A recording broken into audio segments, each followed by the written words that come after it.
오늘부터 사도행전 말씀을 여러분과 나누고자 합니다. 사도행전 오늘 1장의 말씀을 보는데 앞으로 한 1년 정도 사도행전 말씀을 계속 여러분과 순서대로 나눌 예정입니다. 사도행전 안에는 복음에 헌신한 자들의 삶의 모습이 나오고 또 그들이 모여서 교회를 어떻게 세웠는가, 또 그 교회를 사람들 어떻게 방해했는가, 이런 이야기들이 나옵니다. 처음에 교회가 세워질 때 어떻게 교회가 세워졌는지, 그 교회가 부흥할 때 어떤 은혜가 있었는지, 또 그것을 세상은 어떻게 방해했는지, 또 그 방해들을 우리가 어떻게 이기고 승리하면서 나아갔는지, 이런 말씀들이 사도행전은 있습니다. 이 말씀들은 비록 2000년 전에 교회의 모습이긴 하지만 오늘날 지금을 살아가는 우리에 대한 하나님의 말씀이기도 합니다. 이 모습에는 지금 우리가 살아가고 있는 우리의 모습 그대로가 다 거기에 나와 있습니다. 그래서 사도행전 말씀을 보면서 우리에게 하시는 말씀이 무엇인가, 우리 교회에게 또 우리가 어떻게 이기고 승리할 수 있는지 말씀들을 여러분과 하나하나 나누고자 합니다. 사도행전 첫 부분에는 예수님이 하늘로 올라가시는 장면이 나옵니다. 부활하신 예수님이 제자들과 40일 동안 함께 하시면서 하나님 나라의 일을 말씀하셨다고 그랬습니다. 그리고 이제 승천하시기 전에 제자들을 모아놓고 중요한 분부, 다른 말로 명령을 하나 하십니다. 바로 예루살렘을 떠나지 말고 내게서 들은 바 아버지께서 약속하신 것을 기다리라. 요한은 물로 세례를 베풀었으나 너희는 몇 날이 못되어 성령으로 세례를 받으리라 말씀했습니다. 지금 제자들에게 뭐 하라고 말씀하시는데 명령이 있죠. 예루살렘을 떠나지 말라. 명령을 이렇게 하셨습니다. 너희들은, 나는 이제 하늘로 올라가게 되지만 너희는 이 예루살렘을 반드시 떠나지 말고 있어라. 명령하셨습니다. 지금 이 예루살렘이 제자들에게 어떠한 도시인지 생각을 좀 해볼 필요가 있습니다. 예루살렘은 어떤 도시냐? 그냥 막 하루빨리 떠나고 싶은 도시예요. 난 이 도시에 빨리 벗어나고 싶어요. 예루살렘 안에는 지금도 예수님을 못 박았던 무리들이 왕성하게 주도권을 쥐고 활동하고 있습니다. 제자들을 공격하고 핍박하려 했던 제사장들과 바리새인들과 서기관들, 지금 예루살렘 안에 아직도 건재합니다. 또 예루살렘은 제자들에게 개인적으로는 어떤 도시냐? 실패한 도시란 말이죠. 예수님을 부인하고 도망갔던 그런 안 좋은 추억이 있는 도시죠. 기세등등하게 입성을 했다가 보기 좋게 망신을 당한 장소이고, 내가 뭐 대단한 사람인 양 티를 냈지만은 알고 봤더니 나는 진짜 별거 없는 배신하는 사람이더라. 나의 이 못난 민낯이, 우리의 민낯이 다 드러났던 그런 장소인 것이죠. 제자들은 하루속히 떠나고 싶어요. 그래야 내가 좀 속이 편할 것 같습니다. 그런데 예수님은 거기를 떠나지 말고 굳이 그 예루살렘에 너희는 반드시 머물러야 한다라고 말하십니다. 그 이유가 무엇인가? 제자들이 그 문제를 피해가기보다 마주 대하기를 원하셨던 것이에요.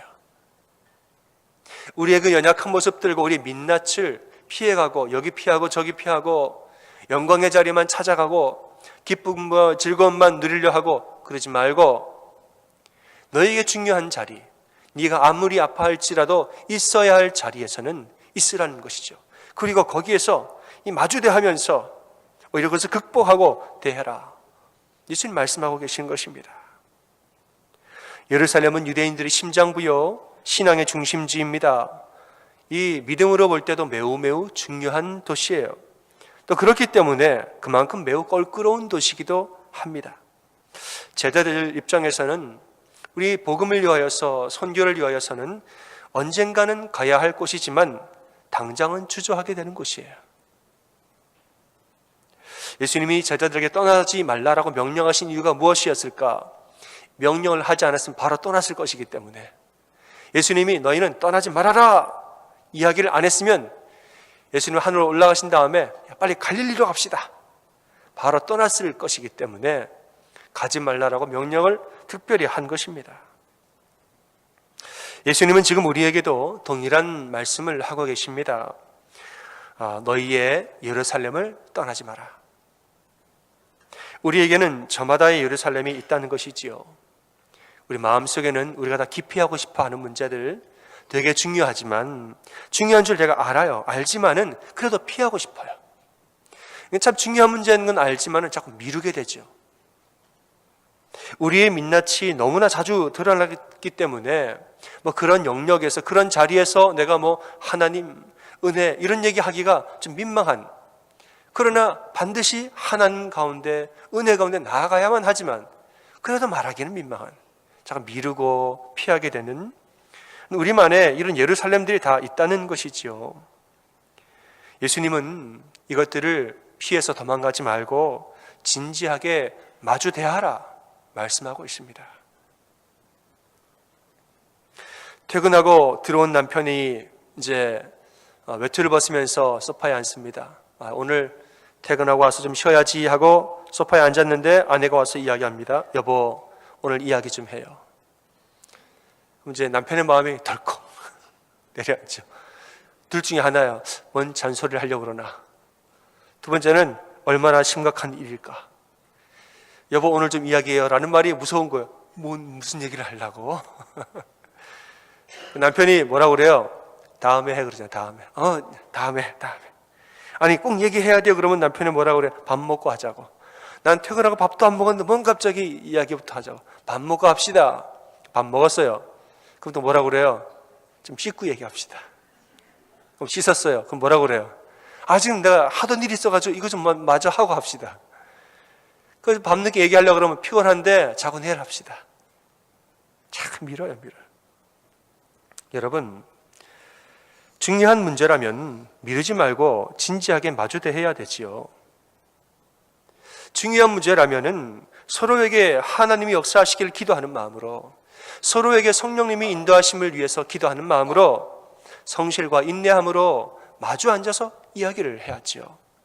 그 가운데서 성령님이 인도하시는 것을 우리가 믿고 그 예루살렘으로 나아가야지요. 아버지 어머니와 갈등을 겪고 있는 형제가 있었습니다. 특별히 아버지와 갈등이 심했습니다. 이 형제가 수련회에 갔다가 은혜를 많이 받았습니다. 은혜를 아주 듬뿍 받고 이제는 교회에 돌아와서 지체들과 받은 은혜를 이야기합니다. 내가 기도하다가 하나님 이런 말씀을 주셨는데 나 진짜 은혜 받았어. 내가 말씀 듣는데 이런 말씀을 주신데 완전히 내 말씀이야. 나 진짜 은혜 받아서 나 정말 결단하고 난 달라질 거야. 이런 은혜 받은 이야기를 정말 기분 좋고 감사하게 지체들과 함께 이야기하는데, 그 중에 어떤 한 지체가 이 형제의 속사정을 모르고, 전혀 속사정을 모르고 무심코 이런 말을 했습니다. 그랬구나. 근데 너네 아버지는 잘 계시지? 아무것도 모른 채 그저 안부를 묻다가 물어본 거죠. 참 좋았구나. 그래, 근데 너네 아버지는 잘 계시지? 이 형제가 갑자기 인상을 쓰면서 화를 냅니다. 분위기 좋았는데 그러더라고요. 분위기 좋았는데, 나 은혜 받은 이야기하면서 기분 좋았는데 아버지 얘기를 갑자기 왜 꺼내? 아버지 생각을 하니까 갑자기 받았던 은혜가 다 날아갔다는 거죠. 이 형제는 앞으로 아무리 많은 은혜를 받아도 하루만 지나면 다 날려버릴 것입니다. 왜냐하면 집에 가서 아버지를 매일 봐야 되기 때문입니다. 다른 데서 승리하고 왔어도 매번 집에 오면 넘어지는데 이 문제를 언제까지 미루기만 할 것입니까? 아무리 우리가 다른 도시에서 갈릴리 어느 다른 도시에서 은혜를 많이 받고 성령의 역사가 강하게 일어나도 예루살렘만 오면은 그 성전이 있는 그 신앙의 중심지만 오면은 맥을 못 추고 그러고 있는데 이걸 언제까지 미룰 것이냐는 거지요. 여러분, 이런 문제를 미루기만 하면 안 됩니다. 진지하게 우리가 기도하고 정말 진지하게 기도로 마주대하며 풀어가야 되는 것이지요. 우리의 민낯은 예상하지도 못했던 때에 불쑥불쑥 나옵니다. 교회에서 은혜 받고 평안한 마음으로 집에 갔는데 오늘 은혜 많이 받았다 하고 집에 갔는데 집에 도착하자마자 아이들이 막 떼를 씁니다. 그러면 불쑥불쑥 엄마와 아빠의 민낯이 확 나옵니다. 속회 모임에서 좋은 이야기하고 은혜 많이 받았습니다. 오늘 속회 참 좋았지? 너무 좋았어 하고 집에 돌아가는데 차 안에서 부부간에 서로 티격태격 하다가 은혜는 벌써 온데간데 없고 서로의 민낯이 막 드러나기 시작합니다. 또는 우리에게 좀처럼 이겨내지 못하는 고질적인 죄들이 있을 수도 있습니다. 내가 매번 이건 이러지 말아야지, 이건 난 앞으로 이러지 않을 거야 라고 다짐을 아무리 해도 자꾸 넘어지는 그런 고질적인 죄들, 내가 부정적인 생각은 하지 말아야지, 난 앞으로 남의 얘기 험담은 안 할 거야, 하지 말아야지 하고 결심을 해도 그냥 돌아만 서면 다시 또 내가 아이고 하고 있고, 그 사람은 말이야 이러면서 얘기하고 있고, 그죠? 이런 것들이 전부 다 우리 예루살렘이라는 것이지요. 신앙생활을 하다 보면 여러분 그거 아십니까? 하나님이 주신 은혜가 있지요. 근데 그 은혜에 길이가 있는 거 아세요? 하나님의 은혜에 길이가 있더라고요. 이해가 안 되시죠? 말이 안 되는 것은 저도 압니다만, 그러나 실제적으로는 분명히 은혜의 길이가 있다는 거예요. 은혜의 길이가 몇 미터일 것 같으세요? 몇 센치일 것 같으세요? 제가 보니까 은혜의 길이는 예배당에서 친교실까지더라고요. 은혜의 길이는 어느 교회나 마찬가지예요. 예배당에서 친교실까지예요. 어떤 분 식사 안 하시는 분들은 예배당에서 주차장까지예요. 놀랍습니다. 맞습니까? 많이 보셨죠? 그게 은혜의 길이에요. 놀랍습니다, 여러분. 분명히 존재하더라는 것이에요. 본다고 해서 막 은혜 받았어요. 은혜 받고 아멘 하고 기도하고 다 마친 다음에 복도를 지나서 친교실에 들어가서 밥을 딱 먹기 시작하면 벌써 불평을 시작하는 거죠. 잘 안 고쳐집니다. 아멘 하고 우리 가정을 위하여서 기도하였습니다. 아멘 하고 끝난 다음에 이제 주차장에 들어가서 운전하고 벌써 쭉 나가기 시작하면, 근데 말이 오늘 아까 좀 시끄럽지 않았어? 벌써 불평이 나오기 시작합니다. 잘 안 고쳐지는 우리들의 예루살렘이 있다는 것이지요.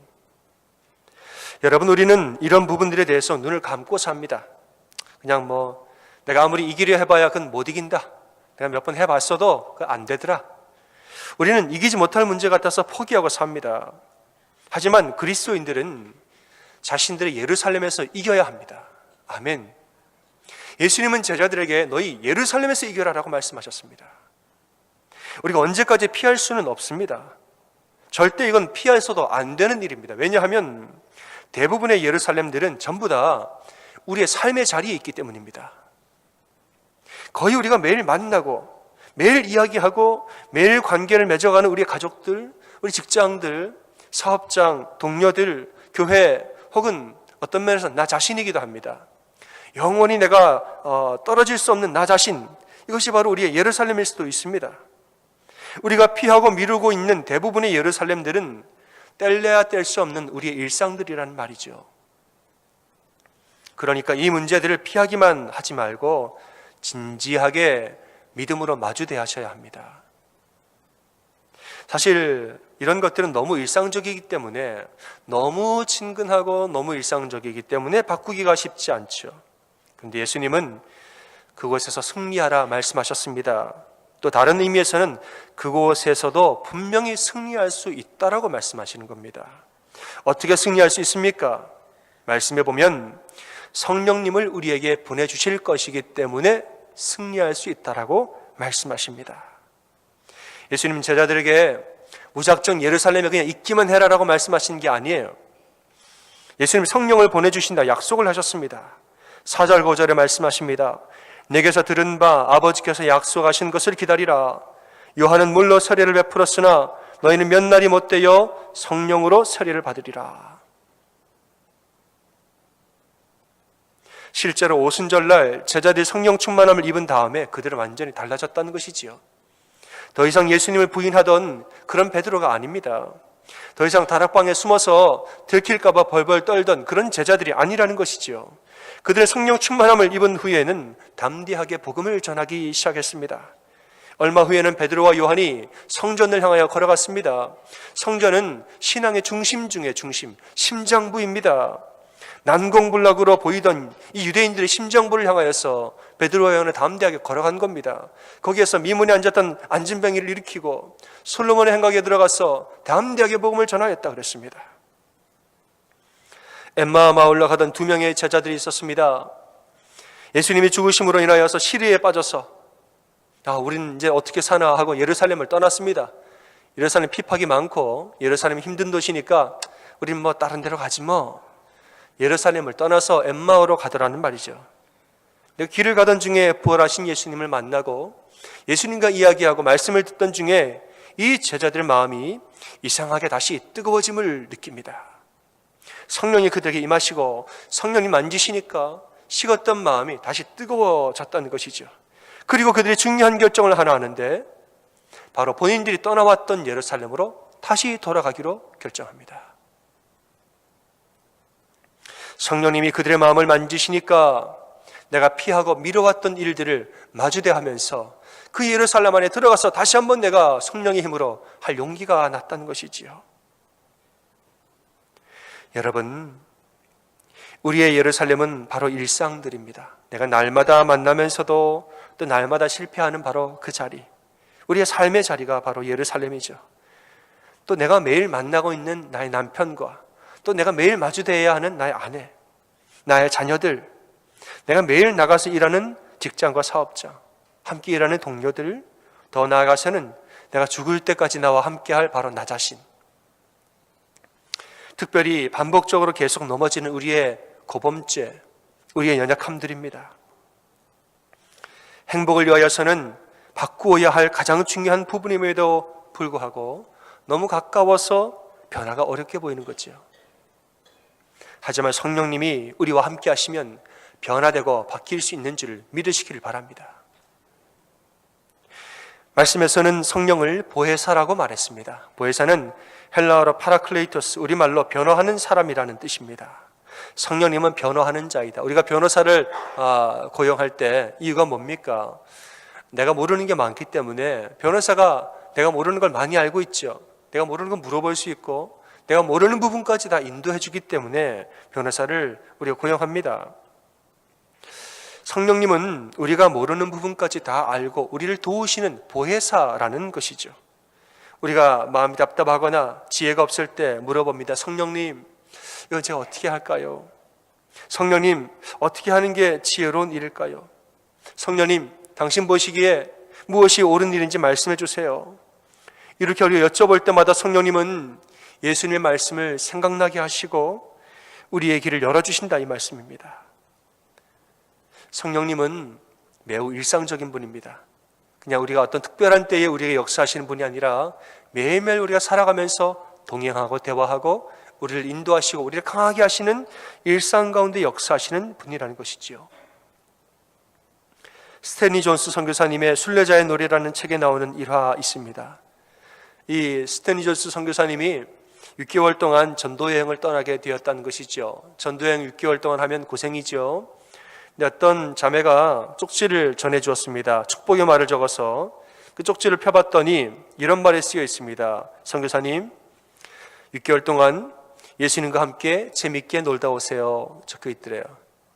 선교사님 마음이 좋지 않았습니다. 좀 속이 상했습니다.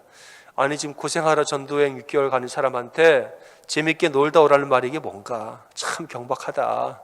내가 놀러 가나? 무슨 재밌게 놀다 오라는 말이야 생각했는데 그 앞에 있는 예수님과 함께라는 말을 묵상하다 보니까 이 말이 맞더라는 것이에요. 예수님과 함께 재밌게 놀다 오세요. 여러분, 예수님과 함께 문제를 풀어가는 것은 즐거운 일이지요. 우리는 마치 그 어떤 문제들과 어떤 그 심각한 투쟁을 해야 할 것처럼 우리가 생각하지요. 내가 전쟁을 선포하리라. 내가 결사적으로 이 문제를 내가 투쟁하고 내가 전쟁하면서 내가 너희를 이렇게 우리가 심각하게 생각할 수 있지만은 사실 우리 안에 문제를 풀어가는 예수님과 함께 풀어가는 일들은 기쁜 것이에요. 그건 무섭거나 처절한다기보다는 먼저는 기쁨이 있는 줄 우리가 알아야 합니다. 성령님이 내 안에 힘과 소망을 주시고 스스로 그분의 지혜를 구하면서 걸어갈 때에는 그리고 조금씩 뭔가가 해결되는 그 은혜를 우리가 바라볼 때에는 기쁨이 있는 것이지요. 서로가 성령님을 의지하여서 서로 함께 대화하고 함께 하나님 은혜 안에서 예수님 안에서 성령님의 힘으로 함께 대화하고 그 문제를 풀어가고 함께 기도하며 나아가면 우리의 가운데 일어나는 변화들을 바라보면서 기쁜 것이에요. 즐거운 것이고 감사한 것이죠. 사랑하는 여러분, 가정에서 넘어졌으면 성령의 능력으로 가정을 세우시길 바랍니다. 관계에서 넘어졌으면 성령으로 관계를 세우시길 바랍니다. 사업과 직장, 학업 등의 우리의 삶의 자리에서 내 힘으로 넘어졌으면 성령 충만함으로 말미암아 세우시길 바랍니다. 내 삶의 부분과 부분들마다 성령님이 인도하시기를 기도하십시오. 반복해서 계속 넘어지는 그 문제야말로 성령 충만의 통로입니다. 내가 넘어지고 나의 민낯이 드러났던 그 자리야말로 하나님의 역사가 일어날 수 있는 자리인 것이에요. 내가 마음이 아주 가난해지고 내 마음이 아주 넘어져서 나는 정말 연약합니다라고 간절히 기도하고 고백할 수 있는 바로 그 자리야말로 성령님이 우리 가운데 들어오실 수 있는 역사의 자리가 될 수 있다는 것이지요. 여러분이 한 주를 사시면서 삶의 자리에서 여러분의 예루살렘을 마주 대하시길 바랍니다. 자꾸 피하지만 마세요. 나중에 기도하지 뭐. 나중에 그거 뭐 얘기하지 뭐. 나중에. 여러분 언제까지 나중입니까? 그 전부 다가 내가 살아가는 일상인데 언제까지 피하실 것입니까? 믿음의 문제고 내 삶의 경건과 거룩함을 세우는 문제이고 부부와는 아주 중요한 문제이고 가족 간의 자녀와의 아주 중요한 문제인데 언제까지 그것을 미룰 것입니까? 여러분 서로 싸우고 투쟁하라는 말이 아니라 성령님과 함께함으로 기도함으로 우리 모두에게 하나님의 은혜가 함께하기를 기도함으로 기쁨으로 그 여정을 나아가라는 것이지요. 아멘. 이 말씀을 기억하시고 여러분 삶의 자리에서 예루살렘을 이기고 그 승리하는 기쁨을 맛보는 삶을 사시기를 주님의 이름으로 축원합니다. 아멘.